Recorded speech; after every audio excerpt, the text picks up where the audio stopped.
Okay, good day everyone. Good day oral communication in context learners. So let us check your quiz number 1 and quiz number 2. So I hope that you stay focused with this checking.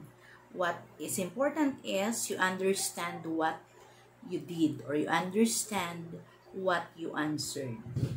Scores are just scores. But for me, again, what is important is you learned.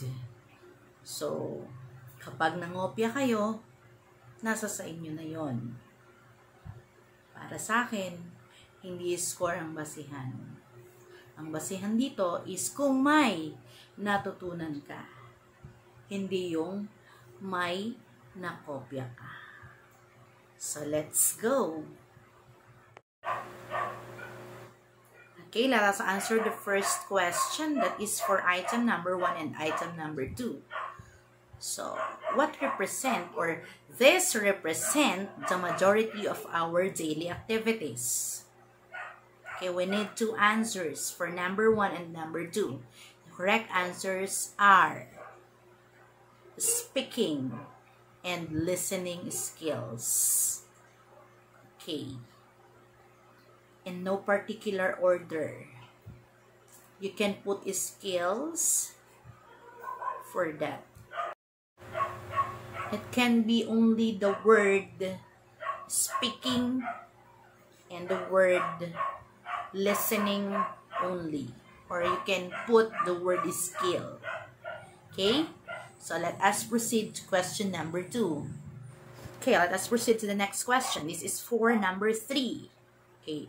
In number 3, the question is, who is known as the sender of communication? Okay, the sender of communication is the speaker. So for number 3, the correct answer is speaker. We are the sender of the communication. I am a speaker. I am a sender of communication. You are a speaker. You are senders of communication. Okay, next. This is the topic of communication to be delivered to specific person. What's this? The correct answer is, of course, the message. What are we going to convey? What are we going to say? Okay, that is the message itself. Let's proceed to number 5. What are the factors that affect the flow of communication? What do you think are those factors? This is very common and you can observe this daily, especially when you are attending virtual classes like what we are doing or like what other students or learners are doing. Yes, that is the barriers or noise. Okay, get it? Okay, here we go with a communication situation where the communication takes place. What is it? What do you think? Is that? Okay, that is what we call context, where it is where the communication happens. Okay, let us proceed to the next. Okay, next, number 7, element of communication that is in a form of responses or reactions or information provided by the receiver. What is it? It could be negative or positive. Let's say, for instance, you heard something or you listen to a specific speech. Okay. And you are the receiver of that speech or of that communication. So you are going to respond. Definitely you have responses. So what do you call that? It's called, yes, feedback. Okay, got it? Well, for the next question, it is the element of communication that affects the flow of the communication itself. What is it? Naulit ba? Yes, it's barrier or barriers. Okay? In this process of communication, the receiver tries to interpret, analyze, and try to understand the sender's message. So what's this? What do you call this process? Okay, this is the process of decoding. Next, when we are talking of the medium that is to be used by the speaker in sending their messages, it can be in a form of writing, signaling, or it could be oral communication. What do you call that process? Can you guess? That is selecting a channel.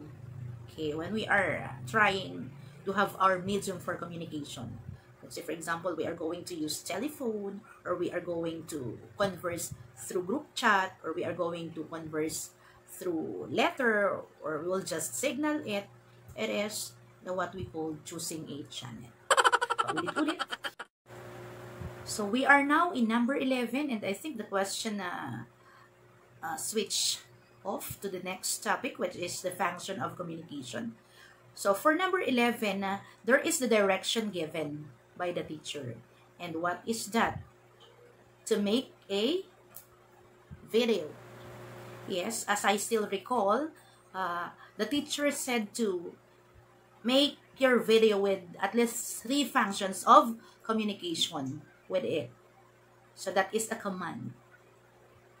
And evidently, that is an example of what function of communication? Yes, control. Get the correct answer? Very good. The second statement goes like this. The birthday celebrant welcomes her guest with happiness. So it is very obvious that the function of communication use is, yes, emotional expression. You can always hear this. It is the process of conveying messages.